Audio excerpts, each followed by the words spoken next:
আসসালামু আলাইকুম প্রিয় ফুটবল ফ্রেন্ডস। থমাস ডুলি কি আসিয়ান টুর্নামেন্ট থেকে পালাচ্ছেন? অনেক জায়গায় একই প্রশ্ন। ডুলির কোচিং ক্যারিয়ার ঘাটলে দেখা যায় আসিয়ান মঞ্চ ডুলির কাছে নতুন কিছু নয়। এর আগে দুইবার আসিয়ান টুর্নামেন্টে অংশ নিয়েছেন, কোচ হিসেবে সেমিফাইনালেও গিয়েছেন, আসিয়ানের একটি দলকে নিয়ে এশিয়ান কাপ কোয়ালিফায়ারের যাত্রাও পাড়ি দিয়েছেন। কিন্তু আসিয়ান পর্যায়ের মান এবং প্রতিযোগিতা সম্পর্কে থমাস ডুলি ভালো একজন দক্ষ কোচ, আর তার চেয়ে যোগ্য সম্পূর্ণ কোচ আর কি হতে পারে? তাহলে স্বাভাবিকভাবে প্রশ্ন এসে যায়, আসিয়ান অঞ্চলে এত অভিজ্ঞতা থাকা সত্ত্বেও কেন কনফিডেন্স পান না নতুন কোচ থমাস ডুলি? এর উত্তর খুঁজতে গিয়ে ফুটে আসে আমাদের ঘরোয়া ফুটবলের দুর্ব্যবস্থা। এবং গত মে মাসে ঘরোয়া লিগ শেষ হওয়ার পর আজ পর্যন্ত আমাদের লিগ সম্পর্কে কেউ কিছু ঠিকমতো বলতে পারছেন না। অনেক ক্লাব ট্রান্সফার ব্যান খেয়ে বসে আছে। প্রি সিজন তো দূরে থাক, দীর্ঘদিন থেকে প্লেয়াররা খেলাধুলার বাইরে থাকার পরেও ক্লাবগুলো নিজেদের প্লেয়ারকে ডেকে ক্যাম্প শুরু করছেন না। জাতীয় দলের প্লেয়াররা গ্রামগঞ্জে খেলে বেড়াচ্ছেন, আন্তর্জাতিক ম্যাচ খেলার মতো ফিটনেস হারিয়ে বসছেন। আন্তর্জাতিক ম্যাচ ফিটনেস ফিরে পেতে হলে অন্তত 4 সপ্তাহের ক্যাম্প প্রয়োজন। যদিও ক্লাবগুলো লিগকে সামনে রেখে তাদের প্লেয়ারকে ক্যাম্পের জন্য দিবে না, নিজেরা কবে শুরু করবে তাও জানা নেই।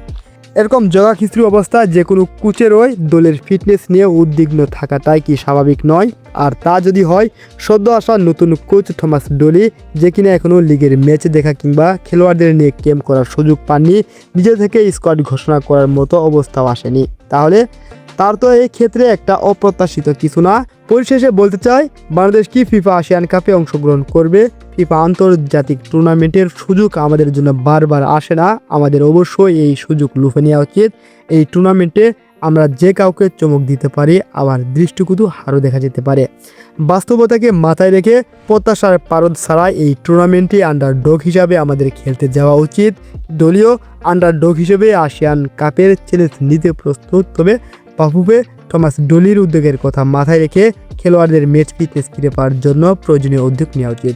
কিন্তু আমাদের অযোগ্য বাফুফে এই সকল কাজ করবে কিনা, কোচের সেই স্বাধীনতা তারা দিবে কিনা, নাকি কোচকে বোতলবন্দি করে রেখে তারা বড় বড় ট্রফি, বড় বড় স্বপ্ন পূরণ করতে ব্যস্ত?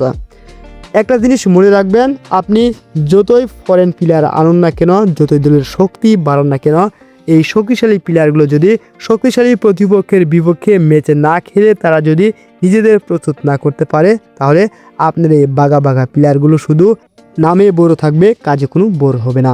তাই আমাদের উচিত আমাদের স্কোয়াডের যে প্লেয়ারগুলো রয়েছে এদের দিয়ে সে কাপে নিয়ে যাওয়া, আর এদের দক্ষতা এবং দুর্বলতা সবগুলোই বেরিয়ে আসবে যদি কঠিন এবং শক্তিশালী প্রতিপক্ষের বিপক্ষে ম্যাচ খেলতে পারে। ফুটবল টিম বন্ধুরা, এবার যদি আসিয়ান কাপ থেকে তারা বিদায় নেয়, অর্থাৎ আসিয়ান কাপ খেলার জন্য যদি কোনো প্রস্তুতি বা উদ্যোগ গ্রহণ না করে, তাহলে অবশ্যই আবারও বাফুফেকে ঘেরাও করা হবে। আর এবার যদি ফুটবল প্রেমীরা খেপে যায়, তাহলে বাফুফে পালানোর জায়গা পাবে না, এটা আপনাদেরকে আগে ভাগে জানিয়ে দিলাম। ধন্যবাদ সবাইকে, আসসালামু আলাইকুম।